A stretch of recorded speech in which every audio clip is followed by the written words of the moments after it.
Hoy en Moldavia, tradiciones, religión y comida. Si habéis visto los vídeos anteriores, os habréis dado cuenta de que este es un país principalmente agrícola. Así que os enseñaré primero de dónde viene todo, la huerta moldava. Acompañadme.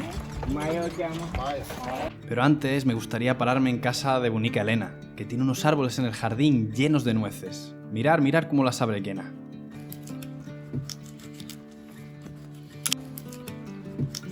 Una muestra más de que comen lo que producen, lo que tienen alrededor y crecen sus huertas, sus jardines. Estas son nueces aún verdes, pero muy ricas. Bunica nos enseñará las otras. Ya no cercați voi. Bunica. Permitidme que para esta narración de comidas me tome este vasito de licor de cerezas, casero. La fertilidad de su suelo es uno de sus puntos fuertes, aunque los inviernos son duros. Moldavia, junto con Ucrania, siempre fueron conocidas como el granero de la antigua URSS, donde sacaban muchísima comida para todas estas poblaciones. Como habéis visto, aquí el suelo sigue siendo fértil y se pueden cultivar un montón de frutas y de verduras. De casa es precisamente lo que te dicen cada vez que hay comida en la mesa. Incluso la carne en muchas ocasiones. Es su seña de identidad. Por cierto, allá donde vayáis, aunque no sea la hora de comer, la comida empezará a aparecer delante de vosotros, como por arte de magia.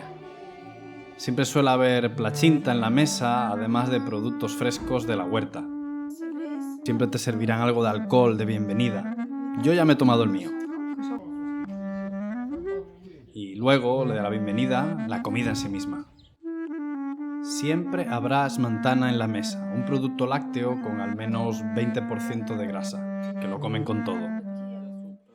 Pimientos rellenos de arroz y la famosa plachinta, esta masa que puede estar rellena de patata, de queso, coliflor. Y hoy, como día especial, pato al horno con grasa y mantequilla. Sí, de la casa. Os adelanto que esta solo es la primera comida del día. Esperar a la siguiente. Ahora que ya hemos recuperado energías, nos ponemos en marcha. Dirección Orhei-Beki. De camino podéis ver las casas tradicionales del pueblo de Morovaya.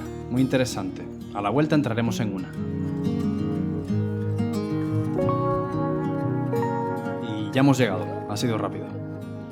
Orhei-Beki se compone principalmente de una iglesia y una serie de cuevas de unos monjes.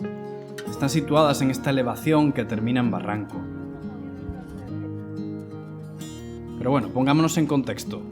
Moldavia es un país de mayoría ortodoxa, pero un territorio que quedaba bajo la influencia del Imperio Bizantino, y Orhei-Beki es uno de sus símbolos más queridos. Como ya os acabo de adelantar, aquí hay una iglesia y unas antiguas cuevas que datan más o menos de antes del siglo XVI.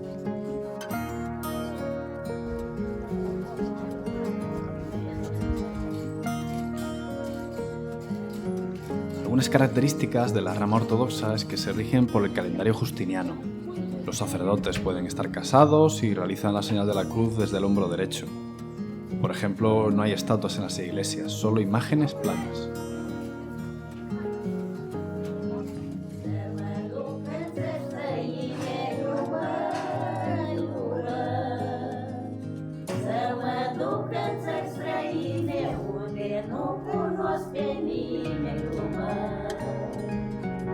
El río Raud rodea el barranco junto al pueblito de Butuceni.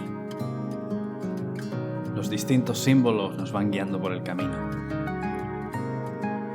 Además de religión, aquí se han encontrado restos desde el Paleolítico, del pueblo dacio o incluso de la temible Horda Dorada.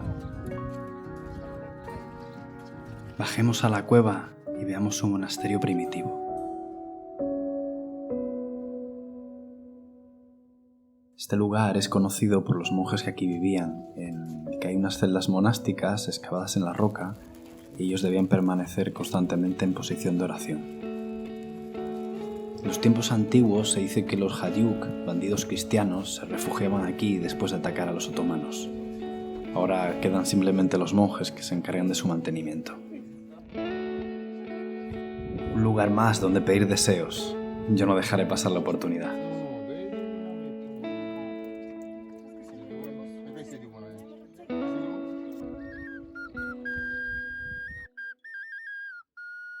Nos ponemos en marcha y antes de volver a comer, que sé que estáis deseando, dejarnos un like y visitemos de camino por un momento una casa tradicional antigua moldava.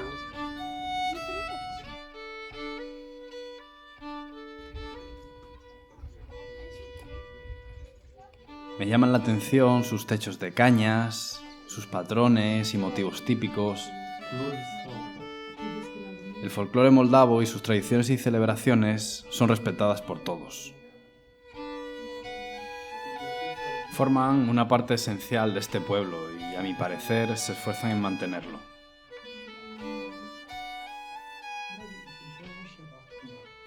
Aquí un ejemplo de las casas más arcaicas, tipo cueva, pero ahora veremos unas más actuales.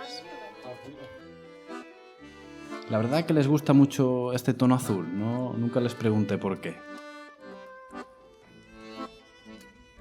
Después ponen todo el suelo lleno de alfombras, una manera de calentar la casa. Ah, y la famosa soba, que es una especie de chimenea que suele hacer pared con la cama.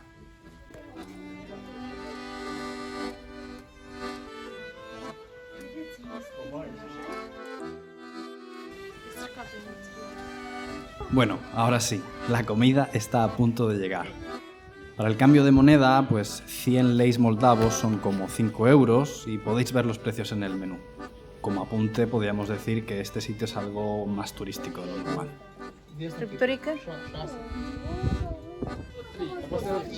Un poquito de vino y llegan los platos.